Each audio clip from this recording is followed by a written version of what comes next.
Questioning how officers handled a hit-and-run accident involving a police department employee. That driver left the scene of the accident, and this was all caught on camera. 19 investigator Mike Mason breaking a story you'll only see on one station. Justin Ballou has had a rough life. Not only is he homeless and has major health problems, my cancer's getting worse.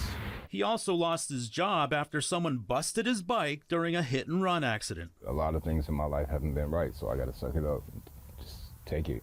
It happened in June of last year when Ballou was riding his bicycle past the Elyria Police Department. That's when he was suddenly struck by a black BMW, and the driver kept on going. Went right through, did a rolling stop right on through, and just ran the bike clear over. 19 Investigates learned the driver was Francis Ross, a 30-year employee of the Elyria Police Department. We obtained surveillance video of Ballou riding his bike past the police department, and as Ross pulls out of the driveway, video shows she looks to her right, then to her left, and then she rolls through the stop sign, hits Ballou, and keeps on going.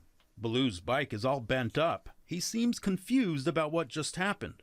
The front forks were messed up, the wheel was messed up, and a little bit of the frame. Ballou carries his Schwinn to the bike rack, locks it up, and walks inside the police department to file a complaint. They said they'll look into it, but I kind of had a feeling they wouldn't because it was somebody coming out of their gate. According to Ballou, officers told him the case would have to be investigated by an outside agency since it involved one of their own. But when nobody contacted him, he began asking questions.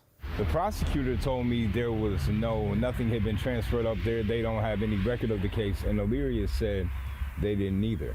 In hit-and-run cases, drivers who knowingly leave the scene of an accident may face criminal charges. But in this case, Ross claims she didn't know she had hit someone, and records show she wasn't cited for the accident until 2 months later. In September, Ross went to court and was found guilty of failing to yield. She then received a $50 fine. Ballou says he never knew Ross was the one who hit him because nobody followed up on his case. I mean, I'm not even mad at her. I just wish she would have stopped.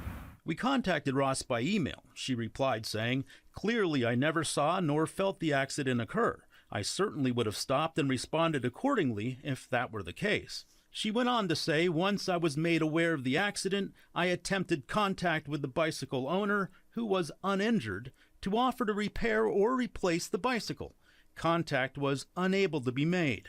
However, we found Ballou's cell phone number was listed on the crash report." She hasn't called me.